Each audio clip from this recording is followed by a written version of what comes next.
मैदान से पहाड़ तक इस वक्त कुदरत का त्राहिमाम मचा है। कल हिमाचल के 3 इलाकों में बादल फटने से भारी तबाही हुई। उन्हीं में से एक इलाका है शिमला का रामपुर, जहां बादल फटने के बाद का मंजर भयावह है।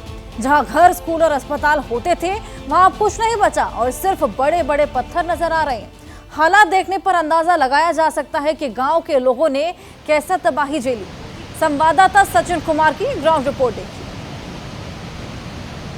देश में तबाही बरपी है क्योंकि बादल फटने की वजह से शिमला, कुल्लू, मंडी तीनों जिलों में तबाही हुई है। हम समेत गांव में हैं इस वक्त और समेत गांव में आपको ये मंजर दिखाते हैं कि किस तरीके की तबाही जो है बादल फटने से हुई है।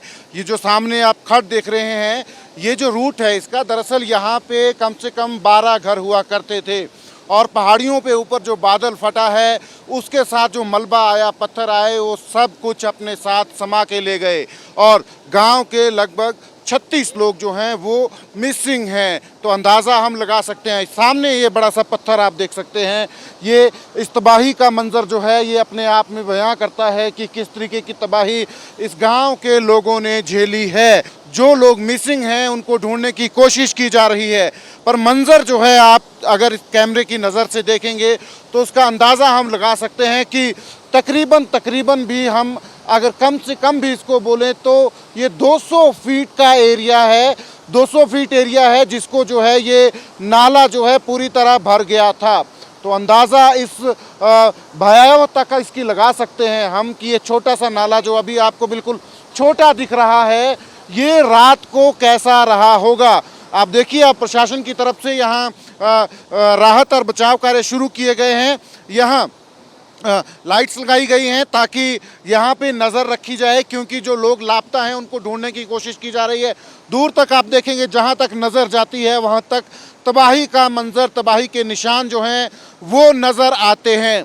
तो ये झेला है समेत गांव के लोगों ने पिछली रात, जब यहाँ बादल फटने की वजह से तबाही हुई है। गांव के लोग हैं, गांव के लोग इस त्रासदी से निकलने की कोशिश कर रहे हैं। जो लोग लापता हैं उनको ढूंढने की कोशिश कर रहे हैं। दूसरे गांवों से भी लोग जो हैं अब मदद के लिए आ रहे हैं, क्योंकि तबाही जो है बहुत बड़ी है, इसलिए तमाम तरह की मदद जो है गांव में जो है वो दी जाने की कोशिश की जा रही है। तो बता दें कि यहाँ शिमला में ये दरअसल कुल्लू और शिमला का ये बॉर्डर पड़ता है।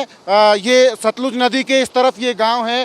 सामने आप देख सकते हैं अभी भी घर जो हैं वो नज़र आ रहे हैं। इनके साथ भी कम से कम 12 घर थे जहां से लोग जो हैं मलबे में जो हैं वो बह गए हैं।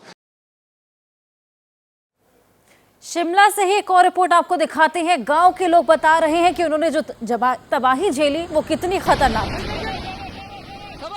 लेकिन समेत गांव में बादल फटने से भारी तबाही हुई है। 36 लोग जो हैं वो जो हैं अभी लापता हैं। हमारे साथ गांव के बाशिंदे हैं कुछ, जिन्होंने इस सारी भयावहता को देखा है। रात को उनसे बात करते हैं। ये पति पत्नी हैं, इनका घर था यहाँ, इनसे ही ये सारी दास्तान सुनते हैं। आपका नाम क्या है सर? जी, मेरा नाम सुभाष है। सुभाष जी, आप इसी गांव में आपका घर था? जी बिल्कुल, मेरा घर बिल्कुल था। जैसे ही मैंने मतलब इस मंजर को देखा है तो सिर्फ मैंने अपनी फैमिली को बचाने की और भागने की कोशिश की। जहाँ तक वो हम बचे हैं, लेकिन मेरे पूंजी, प्रॉपर्टी, मकान, गौशाला टोटल ख़त्म है। मेरे पास कपड़े जो है दूसरों के दिए हुए पहने हैं हमने दोनों ने, मियाँ बीबी ने। बाकी हमारा टोटल लॉस है। हम लोग रोड में अभी रात में हैं। हमारे पास कोई चीज़ रहने का नहीं है, कोई खाने की व्यवस्था नहीं, कोई रहने की सुविधा नहीं है। हम एज ए रोड में हैं। कितने बजे हुआ ये, और आपने अंदाज़ा लगाया कि क्या कुछ हो रहा है, पानी आ रहा है ऊपर? जी सर, मैंने 12 बजे अंदाज़ा लगा लिया था। 12:10 पे मैं बाहर निकला कि भाई कहीं से आवाज़ आ रही है और स्मेल आ रही है। तो मैं 12:10 के बाद अंदर रूम पे गया तो मेरा बेड हिलने लग गया। तो बेड हिलने के बाद मैं फिर दोबारा बाहर निकल गया बरामदे पे। तो मैंने आगे कोई टॉर्च लगा के देखा कि भाई आदमी भाग रहे हैं वहाँ से। तो मैंने उनको बचाने की टॉर्च लाकर भाई ये बच सके, इधर को आए हमारी तरफ से। तो वो आदमी मैंने जो टॉर्च के जरिए आए वो सेफ़ हो गए। तो उसके बाद मैंने अपनी वाइफ को ही बोला कि हम यहाँ से निकलते हैं, उधर से पानी आ रहा है जिसका भाव बहुत तेज़ है। तो उधर से भी मकान सारे ख़त्म हो गए और आदमी सारे मर गए हैं। हम लोग खुद को बचाते हैं, निकलो यहाँ से जाने के लिए। तो जब ये पानी आया इतनी तेज़ी से, तो आप क्या ऊपर पहाड़ी की तरफ गए? जी, हम पहाड़ी की तरफ गए, मतलब उल्टी तरफ गए, दिशा में गए, ताकि पानी हमारे को कहीं नुकसान ना पहुँचाए। पहाड़ी की तरफ से लेकर हम ऊपर गाँव में निकल गए। गाँव में हम मंदिर में रहे हैं पूरी रात। रात को 1 बजे पहुँचे हैं, फिर 5 बजे सुबह हम वापस नीचे आए देखने के लिए भी हमारा घर है कि नहीं है कि क्या चीज़ है। तो यहाँ देखा तो यहाँ मंजर कुछ और ही था, कोई भी आदमी नहीं बचा हुआ है। जो हम ऊपर निकले वही बचे हैं, बाकी कुछ ज़मीन नहीं, मतलब जगह नहीं है, ज़मीन नहीं है, घर नहीं है, किसी का कुछ नहीं बचा हुआ है। आपका नाम क्या है? कुलविंद्रा। कुलविंदर जी, आप थोड़ा सा बताएंगे कि जब ये सब कुछ हुआ रात को, है ना, एक तो आपका अपने घर के बारे में बताएं, आपका घर कैसा था और कौन कौन थे उस वक्त घर में?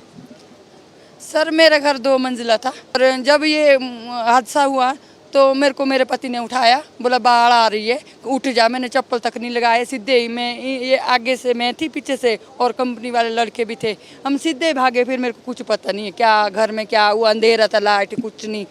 फिर सुबह देखा तो खत्म है सब कुछ। अभी आप लोगों को प्रशासन की तरफ से कुछ कहा गया है, रहने की व्यवस्था की गई है, कुछ बताया गया है कुछ? प्रशासन की तरफ सर ये आश्वासन दे रहे कि रामपुर चलिए, हमने वहाँ रहने की व्यवस्था की है। हमने कहा सर हम रामपुर नहीं जाना, अब इतनी दूर से फिर सुबह कौन लाएगा हमारे को यहाँ के लिए। इन लोगों को रात को जो है अपना घर छोड़ के भागना पड़ा। जान बचा पाए हैं, घर नहीं बचा पाए हैं, क्योंकि घर तो बह गया है बाढ़ में। अब दिक्कत ये है कि आने वाली ज़िंदगी कैसे जिएंगे, क्योंकि घर नहीं है, ज़मीन नहीं है, पता नहीं है घर कहाँ बनाएंगे।